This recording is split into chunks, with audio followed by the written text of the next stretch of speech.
Hello everyone, welcome to let's do it.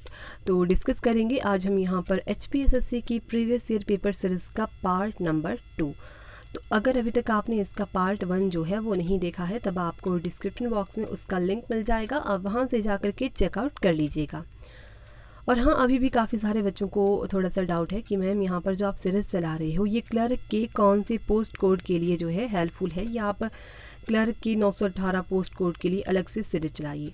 तो देखो, मैं आपको यहाँ पर क्लियर कर देती हूँ कि आप क्लर्क हो गया, स्टेनोटाइपिस्ट हो गया, या अदर कोई भी एग्ज़ाम, क्लर्क और स्टेनोटाइपिस्ट के अगर आप किसी भी पोस्ट कोड से रिलेटेड एग्ज़ाम की प्रेपरेशन कर रहे हो, नो मैटर आप 918 की कर रहे हैं या 839 हो गया या 870, 823, 887, कोई भी पोस्ट कोड का एग्ज़ाम, हर एक पोस्ट कोड के एग्ज़ाम के लिए जो है ये सीरीज़ आपको काफ़ी ज़्यादा हेल्पफुल होने वाली है इस सीरीज़ से। और मैं आपको क्लर्क एंड स्टेनोटाइपिस्ट हो गया और जेल असिस्टेंट का पेपर हो गया, इन्हें हम मेनली क्यों लेकर के चल रहे हैं, क्योंकि इन पेपर में ज़्यादातर जो होता है जीके सेक्शन की कवरेज काफ़ी ज़्यादा है। और क्लर्क एंड स्टेनोटाइपिस्ट जो है इनका जो सिलेबस है, इन पेपर्स का सिलेबस जो है वो सेम ही है, कुछ भी इनमें डिफरेंस नहीं है। तो इसलिए मैं आपको कह रही हूँ कि क्लर्क स्टेनोटाइपिस्ट जेल असिस्टेंट के जो एग्ज़ाम आपका आने वाला है, जिसकी अभी तक डेट नहीं आई है, उसके लिए आपको ये सीरीज़ जो है काफ़ी ज़्यादा हेल्प करेगी एग्ज़ाम को क्लियर करने में। और बाकी पेपर जो होते हैं जिनमें 50 मार्क्स का जीके पूछा जाता है, तो उनमें भी ये सीरीज़ आपको काफ़ी हेल्प करेगी, क्योंकि उनमें जो होते हैं 50 क्वेश्चन ही जीके के पूछे जाते हैं, तब तो उनके लिए तो ये सीरीज़ काफ़ी हेल्पफुल रहेगी। साथ साथ में अगर आप किसी और एग्ज़ाम की प्रेपरेशन भी कर रहे हो, चाहे 170 क्वेश्चन पूछे जा रहे हो जीके के लिए, उनके लिए तो स्पेशली है, क्योंकि यहाँ पर हम जीके सेक्शन ही कवर कर रहे हैं, तब उनके लिए तो काफ़ी हेल्प हो जाएगी इस सीरीज़ से। तो आई होप कि आपका थोड़ा ये डाउट क्लियर हो चुका होगा अब तो चलिए हम सीरीज़ को स्टार्ट करते हैं। और मैं आपको यहाँ पर बता देती हूँ कि हम यहाँ पर आज जो है 30 क्वेश्चन डिस्कस करने वाले हैं। तो देखो, आपको साथ साथ में खुद को चेक करते रहना है कि आपके 30 में से कितने क्वेश्चन सही होने वाले हैं। टेस्ट सीरीज़ का फ़ायदा भी तो तभी रहता है ना कि अब आप खुद को चेक करते रहें कि आपके कितने क्वेश्चन सही हो रहे हैं, और ऊपर से ये प्रीवियस ईयर पेपर हैं, तब तो आपके लिए काफ़ी अच्छा हो जाता है खुद को जांचने का कि आप कहाँ जैसे स्टैंड करते हो। तो इसीलिए कहती हूँ कि साथ साथ में खुद को चेक करते रहा करो कि कितने क्वेश्चन आपके सही हो रहे हैं। तो अच्छा, वीडियो के लास्ट में ज़रूर बताना है कि 30 में से आपके कितने क्वेश्चन जो हैं वो सही हुए हैं। तो चलिए स्टार्ट करते हैं। अच्छा, ये वाला क्वेश्चन तो हमने कर लिया था, which one of the following is the web browser, ये था गूगल क्रोम। तो चलिए स्टार्ट करते हैं यहाँ से। तो क्वेश्चन हमारे पास है 2011 के आकलन के अनुसार विश्व की कुल जनसंख्या का कितना प्रतिशत भारत में रहता है। तो कितना प्रतिशत भारत में रहता है, ये है 17.5%। सो ऑप्शन यहाँ पर इसका जो है ए राइट आंसर है। अच्छा, इसके साथ साथ आपसे ये क्वेश्चन भी पूछ लिया जा सकता है कि जनगणना 2011 के अनुसार जो है भारत का जनसंख्या घनत्व कितना है, तो वो है 382 व्यक्ति प्रति वर्ग किलोमीटर। और अगर आपसे लिंगानुपात पूछ लिया जाए, लिंगानुपात, तो ये कितना है, ये है 943 व्यक्ति। और अगर आपसे पूछ लें कि भारत में साक्षर लोगों का परसेंटेज कितनी है, तो ये 73% है। और अगर आपसे पूछ लें कि भारत में पुरुष साक्षरता जो है वो कितने परसेंट है, मैं यहाँ पर ये नहीं आपसे पूछ रही कि सर्वाधिक पुरुष साक्षरता वाला राज्य कौन सा है, वहाँ पर कितने परसेंट है, मैं यहाँ पर बोल रही हूँ कि ओवरऑल की बात कर रही हूँ कि पुरुष साक्षरता जो है वो कितने परसेंट है भारत की, तो वो कितनी है, ये है 80.9%। और उसी तरह से महिला साक्षरता की अगर हम बात करें तो वो है 64.6%। और अगर आपसे ये क्वेश्चन पूछ लिया जाए कि सर्वाधिक पुरुष साक्षरता वाला राज्य कौन सा है, तो वो केरल है। और कितनी परसेंट यहाँ पर रहती है पुरुषों में, ये 96% जो है ये परसेंटेज रहती है। और देखना, यहाँ से आपको क्वेश्चन जो है, इन्हीं से आपको ज़्यादातर क्वेश्चन देखने को मिलते हैं कि सर्वाधिक पुरुष साक्षरता वाला राज्य कौन सा है, कितनी मतलब वहाँ पर परसेंटेज रहती है। और उसी तरह से अगर महिला साक्षरता की हम बात करें, तो महिला साक्षरता में सबसे नंबर 1 राज्य जो है वो कौन सा है, तो वो है केरल। और परसेंटेज आपसे पूछ ली जाए तो कितनी है, 92.1%। तो ये भी आपको ध्यान में रखना है। तो आपको पता चल गया कि सर्वाधिक साक्षरता वाला राज्य अगर आपसे पूछे तो वो केरल है। और अगर आपसे पूछे कि सबसे कम साक्षरता कहाँ पर है, तो वो बिहार में है, ये भी आपको ध्यान में रखना है। इनसे रिलेटेड क्वेश्चन भी एग्ज़ाम में काफ़ी बार बन जाते हैं। नेक्स्ट क्वेश्चन की बात करते हैं। नेक्स्ट क्वेश्चन हमारे पास है, which one of the following institution prepare the national income estimate of in India. निम्नलिखित में से कौन सी संस्था भारत में राष्ट्रीय आय का आकलन करती है। तो ये कौन सी संस्था है, तो ये है सेंट्रल स्टैटिकल ऑर्गेनाइजेशंस। केंद्रीय सांख्यिकी संगठन, ये जो है ये भारत में राष्ट्रीय आय का आकलन करती है। सो ऑप्शन ए यहाँ पर इसका राइट आंसर है। अच्छा, इसकी अगर हम बात करें सेंट्रल स्टैटिस्टिकल ऑर्गेनाइजेशन की, इसकी स्थापना कब हुई थी? तो इसकी स्थापना हुई थी 2 मई 1951 को। इसको आप नोट रख लेना, आपको CSO से रिलेटेड हमेशा एग्ज़ाम में क्वेश्चन देखने को मिलता है। HPSSC इससे रिलेटेड क्वेश्चन जो है हमेशा पूछता है। आपसे ये पूछ सकता है कि इसकी स्थापना कब हुई थी, इसका हेडक्वार्टर पूछ सकता है कि कहाँ पर हेडक्वार्टर है, तो न्यू दिल्ली में इसका हेडक्वार्टर है। और नेक्स्ट हम बात करें अगर योजना आयोग की, योजना आयोग से भी हमेशा क्वेश्चन बन जाता है। तो योजना आयोग की अगर हम बात करें तो इसकी स्थापना कब हुई थी? तो 15 मार्च 1950 को जो है योजना आयोग की स्थापना हुई थी। और योजना आयोग जो है एक गैर संवैधानिक निकाय है और योजना आयोग का हेडक्वार्टर जो है ये भी न्यू दिल्ली में ही है। उसी तरह से RBI की अगर हम बात करें, RBI जो है ये एस्टेब्लिश कब हुआ था? तो 1 अप्रैल 1935 को RBI एस्टैब्लिश हुआ था। और शक्तिकांत दास जो हैं वो इसके 25वें नंबर के गवर्नर हैं। और RBI जो है इसका हेडक्वार्टर कहाँ पर है? तो ये है मुंबई में जो है इसका हेडक्वार्टर है। इसकी बात करते हैं भारतीय सांख्यिकी संस्थान की। तो भारतीय सांख्यिकी संस्थान जो है इसकी स्थापना कब हुई थी? तो इसकी स्थापना हुई थी 17 दिसंबर 1931 को। देखो, अगर आपको इन पॉइंट्स में से जो है अगर कुछ पता नहीं है तब आप साथ साथ में नोट करते भी चल सकते हैं इन पॉइंट्स को। नेक्स्ट क्वेश्चन की हम बात करते हैं। नेक्स्ट क्वेश्चन हमारे पास है, which one of the following is not a part of service sector in India? निम्नलिखित में से कौन सा भारत में सेवा क्षेत्र का भाग नहीं है? तो नहीं है आपसे पूछा है, तो देखो इसका जो है ऑप्शन सी राइट आंसर हो जाएगा, कंस्ट्रक्शन। ये जो है सेवा क्षेत्र का, सर्विस सेक्टर का भाग नहीं है। तो सर्विस सेक्टर में कौन कौन आ जाते हैं?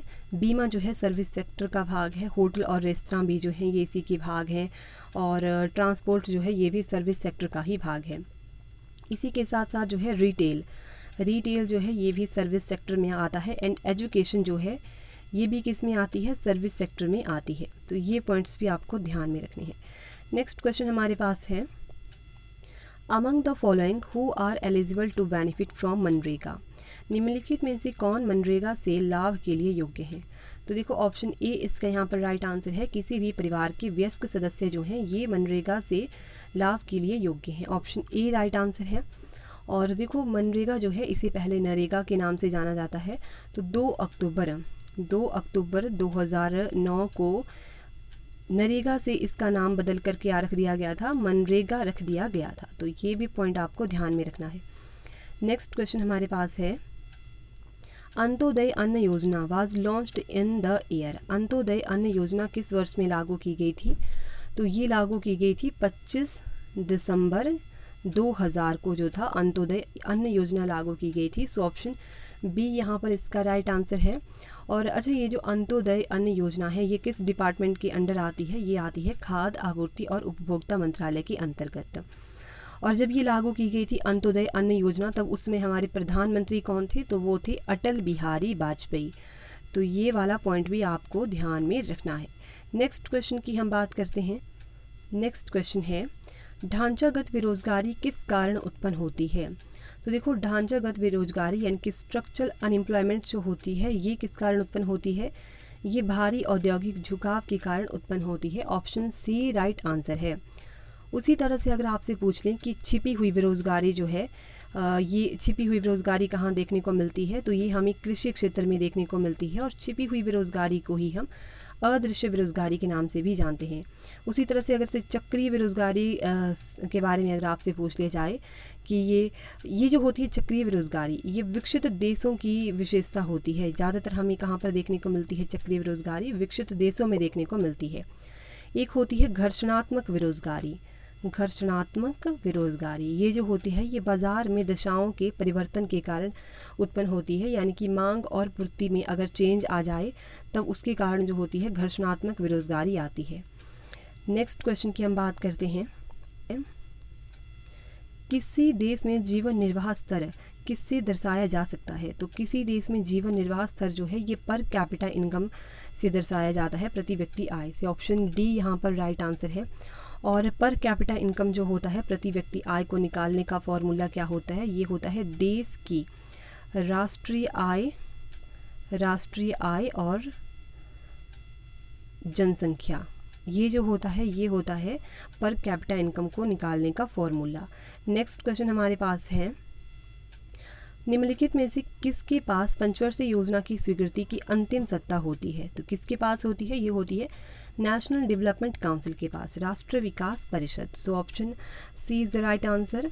और इसकी अगर हम बात करें राष्ट्रीय विकास परिषद की, नेशनल डेवलपमेंट काउंसिल की, ये एस्टैब्लिश कब हुई थी? तो ये 6 अगस्त 1952 को जो था नेशनल डेवलपमेंट काउंसिल की स्थापना हुई थी।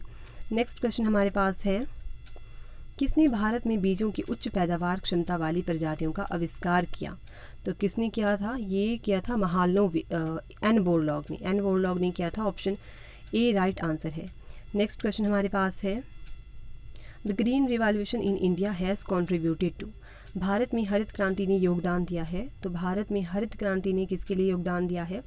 तो देखो ऑप्शन ए हमारे पास है अंतर फसल असमानता, ऑप्शन बी अंतर वर्गीय असमानता एंड ऑप्शन सी अंतर प्रादेशिक असमानता। सो ऑप्शन डी उपयुक्त में से सभी, all of the above, option D right answer है। नेक्स्ट क्वेश्चन हमारे पास है, नेक्स्ट क्वेश्चन है, world investment report is published by which of the following, निम्नलिखित में से किसके द्वारा विश्व निवेश रिपोर्ट प्रकाशित की जाती है? तो विश्व निवेश रिपोर्ट जो है ये UNCTAD के द्वारा जो होती है प्रकाशित की जाती है। ऑप्शन ए यहाँ पर इसका राइट आंसर है। और इसकी फुल फॉर्म की अगर हम बात करें तो इसकी फुल फॉर्म होती है United nation conference on trade and development, ये इसकी फुल फॉर्म होती है। और ये एस्टैब्लिश कब हुआ था? तो ये एस्टैब्लिश हुआ था 30 दिसंबर 1964 को इसकी स्थापना हुई थी UNCTAD की। नेक्स्ट अगर हम WTO की अगर हम बात करें, वर्ल्ड ट्रेड ऑर्गेनाइजेशन की, तो इसकी स्थापना कब हुई थी? 1 जनवरी 1955 को हुई थी WTO की स्थापना। और इसका हेडक्वार्टर कहाँ पर है? जिनेवा में इसका हेडक्वार्टर है, स्विट्ज़रलैंड में। और इसकी अगर हम बात करें WEF की, और इसकी फुल फॉर्म क्या होती है? वर्ल्ड इकोनॉमिक फोरम इसकी फुल फॉर्म है। और इसका हेडक्वार्टर कहाँ पर है? तो इसका हेडक्वार्टर भी जो है ये जिनेवा में ही है। नेक्स्ट क्वेश्चन हमारे पास है, भारत की आधुनिक करेंसी नोट प्रेस कहाँ स्थित है? तो ये कहाँ पर स्थित है? ये है मैसूर में। सो ऑप्शन बी यहाँ पर राइट आंसर है। नेक्स्ट क्वेश्चन हमारे पास है, what is repo rate, repo दर क्या है? तो रेपो दर क्या होता है? ऑप्शन बी इसका यहाँ पर राइट आंसर है। इस दर पर RBI बैंकों से सरकारी प्रतिभूतियाँ क्रय करता है। देखो बैंक का रेपो रेट क्या होता है? रेपो रेट यानी कि जब RBI जो होती है, RBI किसी कॉमर्शियल बैंक को शॉर्ट टर्म के लिए लोन देती है। और ये जो कॉमर्शियल बैंक होता है ये RBI के पास अपनी गवर्नमेंटल सिक्योरिटीज़ को रखवाता है। लोन कैसा देती है? शॉर्ट टर्म का लोन देती है। तो इसे हम क्या कहेंगे? रेपो रेट कहेंगे। सो ऑप्शन इसका यहाँ पर बी जो है राइट आंसर है। इस दर पर RBI बैंकों से सरकारी प्रतिभूतियाँ क्रय करता है। नेक्स्ट क्वेश्चन हमारे पास है 62, which of the following is called a bankers cheque, निम्नलिखित में से किसे बैंकर्स चेक कहते हैं? तो बैंकर्स चेक के नाम से किसे जानते हैं? डिमांड ड्राफ्ट को। Option D right answer. Next question हमारे पास है, which body in India does the regulation of insurance sector, Bharat में कौन सा निकाय बीमा क्षेत्र पर नियंत्रण करता है? तो बीमा क्षेत्र पर कौन नियंत्रण करता है? ये करता है IRDA। सो ऑप्शन ए यहाँ पर राइट आंसर है। इसकी फुल फॉर्म की अगर मैं बात करूँ तो IRDA की फुल फॉर्म होती है insurance regulatory and development authority. इसके अध्यक्ष कौन है? तो वो हैं सुभाष चंद्र जो हैं इसके जो हैं ये अध्यक्ष हैं। एस्टैब्लिश कब हुई थी? तो 1999 में इसकी स्थापना हुई थी। सेबी की बात करते हैं, ऑप्शन बी की। तो सेबी जो है security exchange board of India, इसकी स्थापना कब हुई थी? 12 अप्रैल 1988 को इसकी स्थापना हुई थी। और इसके हेड कौन है? तो वो है अजय त्यागी जो हैं इसके हेड हैं। और इसका हेडक्वार्टर कहाँ पर है? तो वो मुंबई में इसका हेडक्वार्टर है। नेक्स्ट क्वेश्चन की बात करते हैं। नेक्स्ट क्वेश्चन हमारे पास है, हमारे संविधान में बजट पद किसके अंतर्गत आता है? तो देखो हम इस क्वेश्चन की अगर हम बात करें तो भारत के संविधान में कहीं पर भी बजट शब्द का उल्लेख नहीं किया गया है। तो इसीलिए ऑप्शन इसका डी राइट आंसर है, कहीं पर प्रयुक्त नहीं हुआ। तो अगर हम इसकी बात करें ऑप्शन ए की, अगर हम बात करें अनुच्छेद 112 की, तो देखो अनुच्छेद 112 में जो है बजट के स्थान पर वार्षिक वित्तीय विवरण शब्द का उल्लेख किया गया है। तो ऑप्शन ए जो है 112 में क्या है, वार्षिक वित्तीय विवरण का वर्णन है। और 72 की अगर हम बात करें अनुच्छेद 72 की, तो यहाँ पर राष्ट्रपति की क्षमादान शक्तियों का वर्णन किया गया है अनुच्छेद 72 में। और ये जो अनुसूची 5 जो है, ऑप्शन सी की अगर हम बात करें अनुसूची 5, तो ये SC और ST के लिए जो है प्रशासन वगैरह का वर्णन जो है इसी में देखने को मिलता है अनुसूची 5 में। नेक्स्ट क्वेश्चन की बात करते हैं।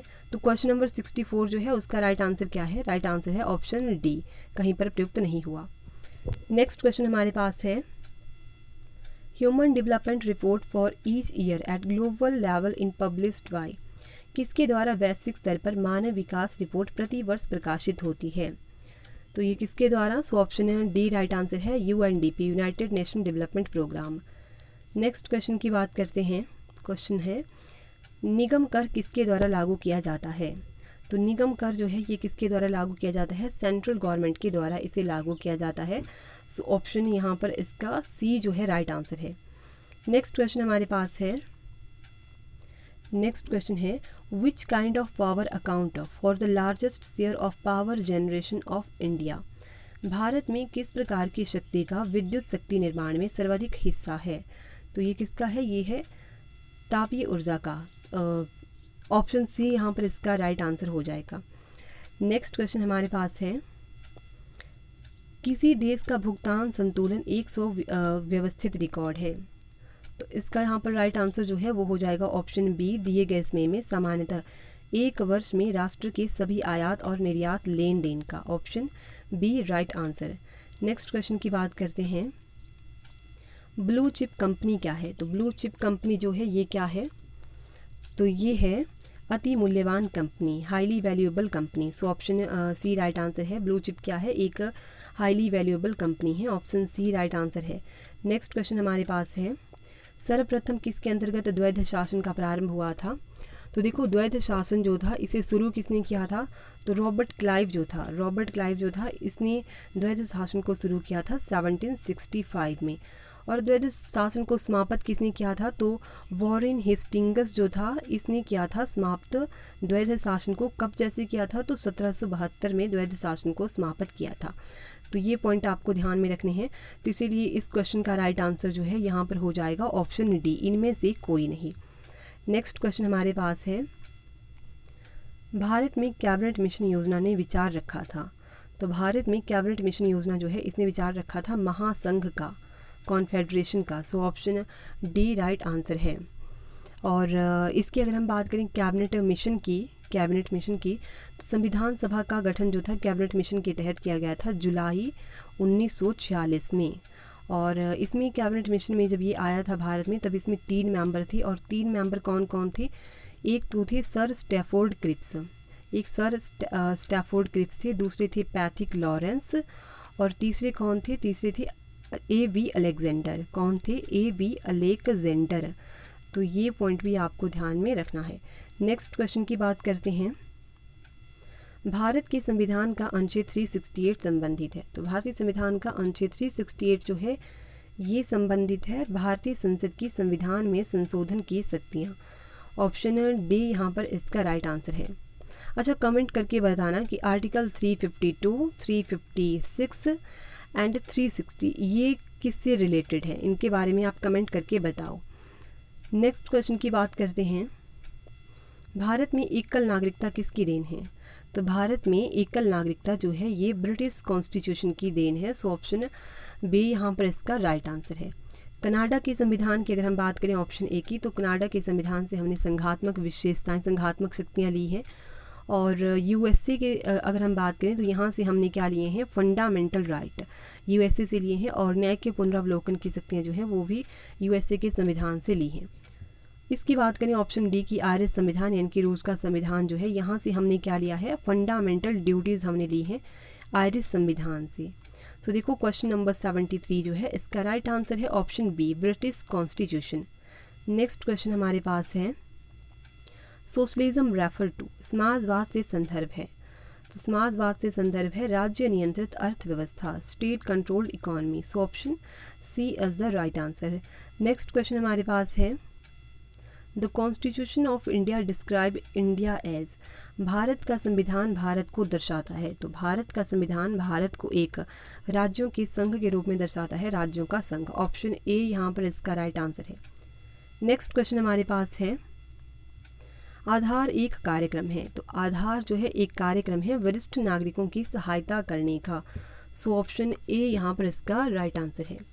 बाकी आधार की अगर हम बात करें तो आधार जो है इसमें कितने डिजिट होते हैं टोटल, तो 12 डिजिट होते हैं आधार में। और ये जो आधार होता है इसे इशू कौन करता है, तो इसे UIDAI जो होता है ये करता है इसे issue, unique identification authority of India. Next question की बात करते हैं। आज का हमारा लास्ट क्वेश्चन है, भारत में प्रेस की स्वतंत्रता है। तो भारत में प्रेस की स्वतंत्रता जो है ये अभिव्यक्ति की स्वतंत्रता के अधिकार में निहित है। सो ऑप्शन ए यहाँ पर इसका जो है राइट आंसर है। तो देखो आज हमने जो है यहाँ पर 30 क्वेश्चन जो हैं वो डिस्कस कर लिए हैं। अब आपको कमेंट बॉक्स में बताना है कि आपकी 30 में से कितने क्वेश्चन जो हैं वो सही हुए हैं।